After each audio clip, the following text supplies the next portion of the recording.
My topic is illiberal international, and I'm more interested in elite cooperation.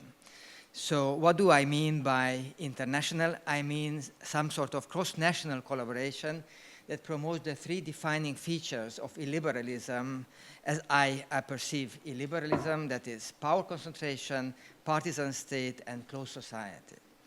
Now, there have been in history several attempts in the past to create such a collaboration, usually not very successful. There was one major one after the Napoleonic War, then after the First World War. The most recent such attempt took place in St. Petersburg in September 2025, when a so-called International Sovereignist League was established. Now, this is a kind of fascist organization, so it probably will stay as a fringe alliance. But there are similar attempts taking place in much more respectable anti-liberal conservative circles. So just to quote two pieces of evidence, at the 2021 National Conservatism Conference in Florida, there was a panel entitled International Nationalist Alliance.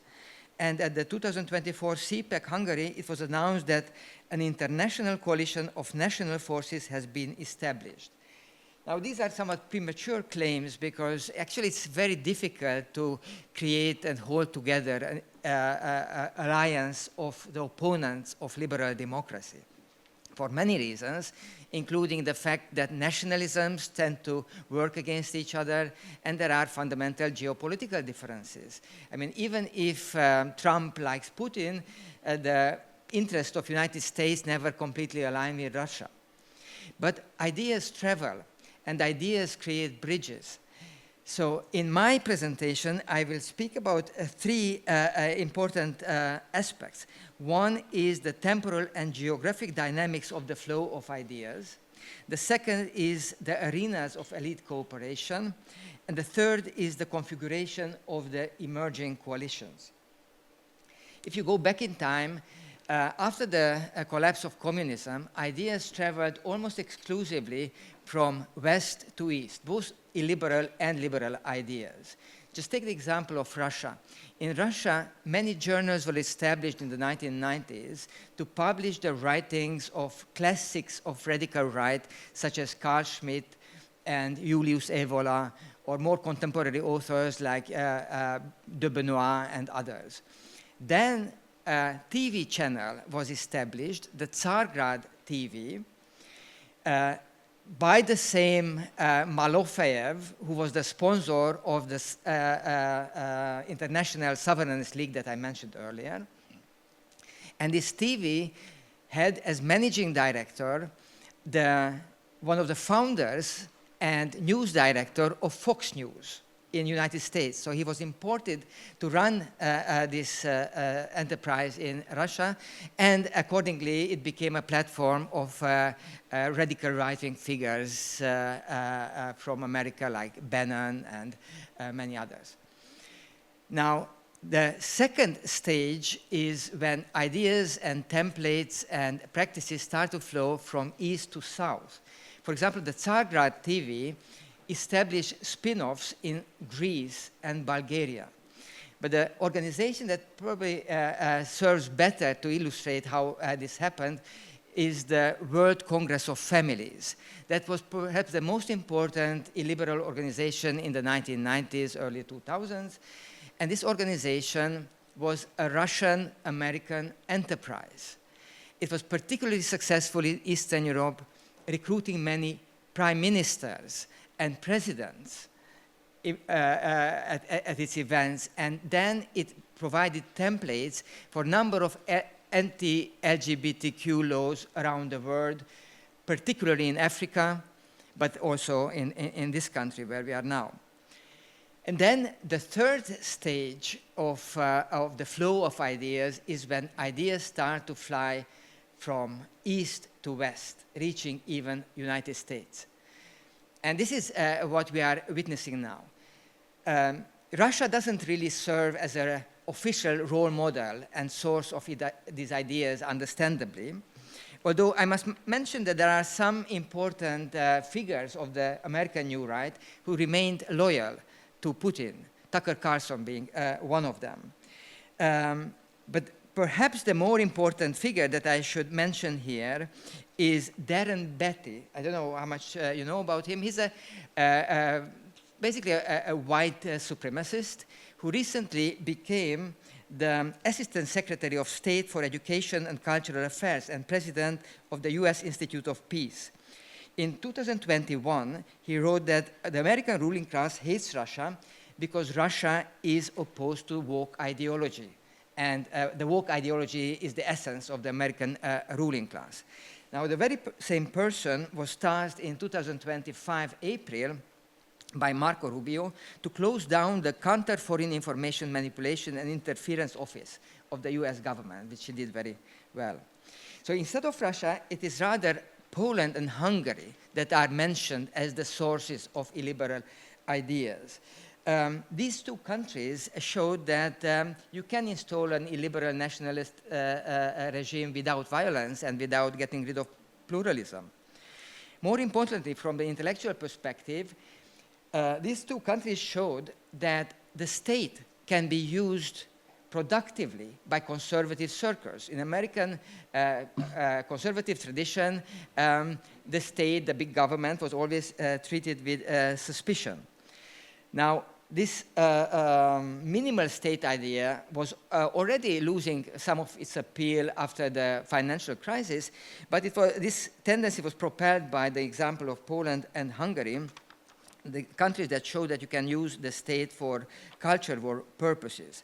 Adrien Vermeulen, perhaps the most important supporter of illiberal constitutionalism, Harvard professor, he acknowledged that the right-wing revival in the United States has been influenced by East European thinkers. He singled out Ryszard Legutko, the Polish thinker, and he said that as a result of such intellectual influences, the American New Right is more European than post-war liberalism was, that this new right is unafraid to use public authority in the service of the common good when necessary, and that it shows willingness to legislate morality.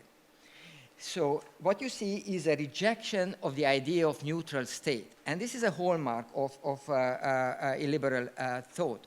Christopher Rufo, another central figure of the American right, recently published a manifesto in which he argued basically that neutrality is not possible. No neutral institution can exist. That the metaphor of the marketplace of ideas is a misleading metaphor, because actually ideas are transmitted through government-run monopolies like state schools, public universities, and the state itself. So instead of just trying to argue and win in the marketplace of ideas, conservatives should recruit, recapture, and replace existing leadership. Prior to this, publishing this document, Rufo was a fellow at the Danube Institute here in Budapest, where he studied, in his own words, Hungary's muscular state policy approach to conservative cultural aims, particularly in higher education. And indeed, in line with this way of thinking, the American government does take education very seriously. Back in 2020, Steve Bannon, the chief ideologue of MAGA movement, said that the path to save the nation is very simple. It's going to go through the school board.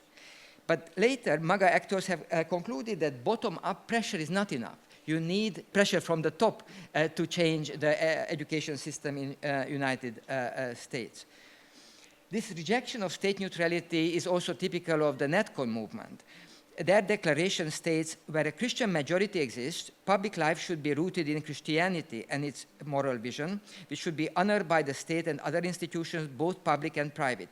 In another passage, the declaration suggests that national government should intervene energetically to restore order in areas where lawlessness, immorality, and dissolution reign. Most spectacularly, recently, this illiberalism has spilled over into foreign policy. So the Trump administration supports radical right parties in Europe, and diplomats, the American diplomats, are putting pressure on governments around the world to tighten migration policies and roll back progressive reforms. Now, this international cooperation requires arenas, and I see at the moment three major arenas: CPEC, NetCon, and Budapest. And the last one is perhaps the most surprising. Let me start there. To illustrate the scope of arenas, I put together what I see as the most important groups within the illiberal right today.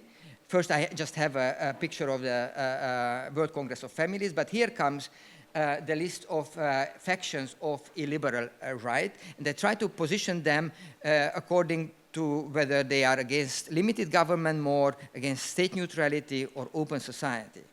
Now, if I add names to these groupings, then you see a set of leaders. You could pick somewhat different representative figures, but I think more or less you would get a similar result. And once you put in red all those who have been invited to Budapest on a fellowship or another event with taxpayer money, you see that about 80% of them, and this is the case, I think, which whatever list you put together.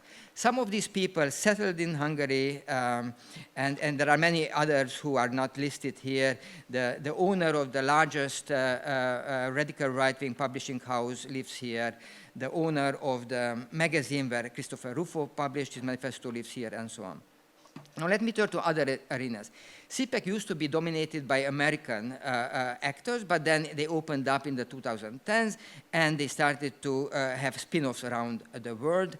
NetCon exists since 2019, and they are more focused on intellectuals.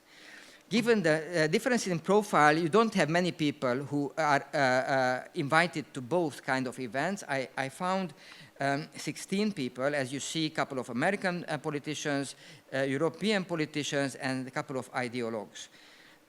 Most of the Europeans are from Eastern Europe. Now, NetCon is the more selective arena. So if we want to get a sense of what is the character of the core of illiberal conservatism, then best is to look at NetCon speakers who have been invited to speak several times. These are 26 individuals. They spoke at least 3 times at the NetCon event. Now, what you see here is that there are relatively few populists. There are no libertarians. Actually, the only libertarian is John O'Sullivan, also lives in Budapest.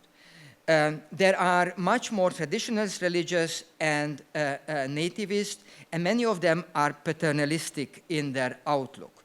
So this, I think, captures pretty well where we are now in terms of where this movement is going.